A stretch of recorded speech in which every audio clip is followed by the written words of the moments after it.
And so their quest began. Stranger of Paradise Final Fantasy Origin asks and answers the question of what the world of the first Final Fantasy, which came out in 1987, might look like in 2022. Its overly complex story and one-dimensional NPCs don't pay off until the final hours, but the freedom available in its challenging combat and extensive character customization is consistently rewarding from the start until and after the credits roll. It's a love letter to its own source material, filled with references and homages to the series' history that seem designed to give fans of any Final Fantasy something to enjoy.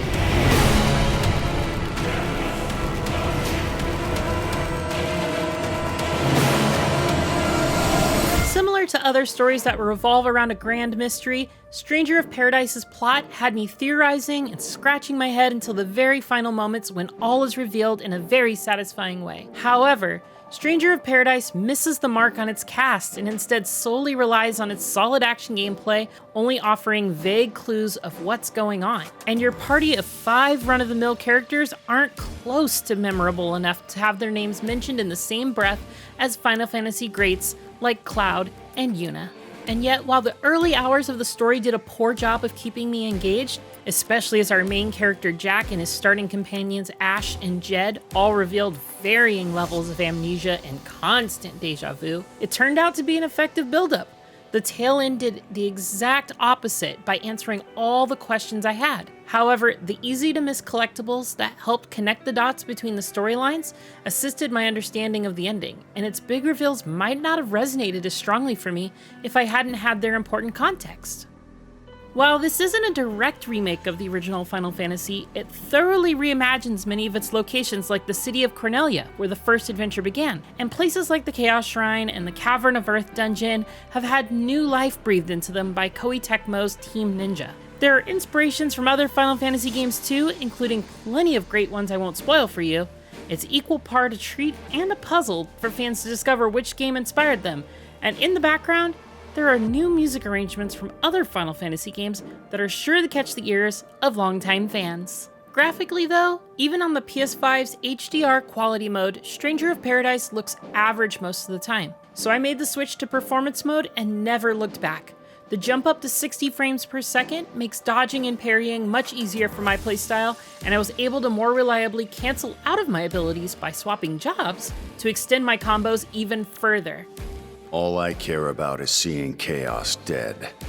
Stranger of Paradise offers 5 difficulty modes, and the temptation of higher level item drops led me to play on hard on my first run. It took me just under 30 hours to roll credits, and that included undertaking a good number of side missions, unlocking job roles for allies, replaying missions in co-op, doing tons of inventory management, constantly upgrading loadouts, and no small amount of dying. Your mission isn't over. Mission isn't. Can't be. Especially when I was testing different builds and multi-class combinations in boss fights. At this setting, just about every enemy posed a threat to my survival, from the lowly roundworm that turns into a wheel of purple flames to the ever-deadly tonberries and their lethal chef's knives. There's even times where my own carelessness allowed a group of bats or skeletons to overwhelm me. It's dangerous out there. Despite a lot of obvious Souls influence in its combat style, Stranger of Paradise is actually pretty forgiving when it comes to death. You keep all of your experience, materials, armor, weapons, and even additional potions you might have found. And the PS5's speedy load times put you back in the action almost immediately. Death isn't without consequences though. You suffer a temporary decrease to your maximum MP, which you need for nearly every combat ability. Spells like Firaga, command abilities like Lightbringer, and even class-based combo abilities like a Dragoon's Jump all require MP to function, so there's an urgent need to recover all 6 sections as soon as possible. Thankfully, MP can be recovered in a few ways, including depleting an enemy's break gauge to stun them and finishing them off with a Soul Burst. Check out some of these great finishing move animations.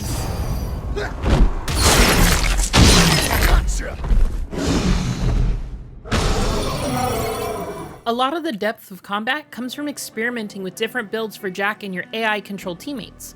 There are 28 in total, each with their own skill trees. Party members are limited to 1 at a time, but Jack can equip 2 and you can swap at any time. So there's a lot of room to experiment and find combos that synergize well in your party and creatively extend your combos. Mixing and matching jobs leads to all kinds of fun builds, such as combining 2 glass cannon mage jobs to build up your intellect stat and make your spells hit like a meteor.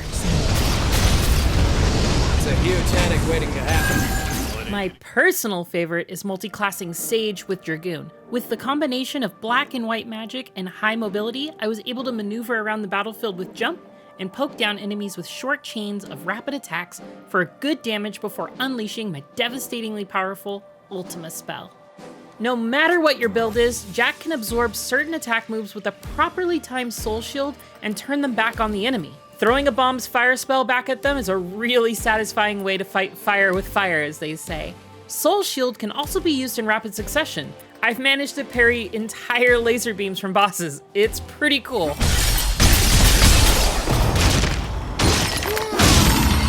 Combat and customization are strong, but Stranger of Paradise's inventory management system is on the weaker side of things. This game showers you with loot and lets you know what rewards you can earn in a mission from the jump, which makes loot hunting very efficient. But the problem is that equipment menu doesn't have any filter options. And when you have 500 pieces of equipment and are looking for a specific one to complement your new build, you end up spending a lot of time looking at a menu. There is a shortcut to help gear up quickly, but it's not the most effective. Tapping the touchpad on a character will equip them with all the highest level gear available, but it often won't be beneficial to their specific class. For example, you may wind up with mage gear equipped on your tank if it's the highest level. Also, you can't easily send gear to your stash except for at checkpoints in the level, so if your bag fills up, you're forced to sift through your inventory to discard the least valuable pieces. It just feels kind of old school, especially in a co-op game where you don't want to be waiting around for someone else to figure out what to drop. It began as a collection of the loosest of story ideas that seemed to go nowhere, but slowly but surely, Stranger of Paradise, Final Fantasy Origin pulled it all together and managed to stick the landing. A solid and engaging action combat system can be tuned to be as challenging as it is rewarding, coupled with versatile character customization that lets you mix and match from a dozen of interchangeable jobs. Your character fights how you see fit in single player or up to 3-player co-op. There's significant room for improvement in the tools it gives you to manage the avalanche of gear that drops in every mission, but the nods to Final Fantasy history littered throughout the levels are enough to divert attention from that sort of thing. Add in all the extra challenges awaiting after finishing the story, and there's plenty of content to sink your teeth into. The time to cast off the veil of darkness and bring the world once more into light. For more Square Enix games, check out our reviews on the enjoyable Triangle Strategy, or Babylon's Fall, which is not quite as good. And for everything else, you're already in the right place, IGN.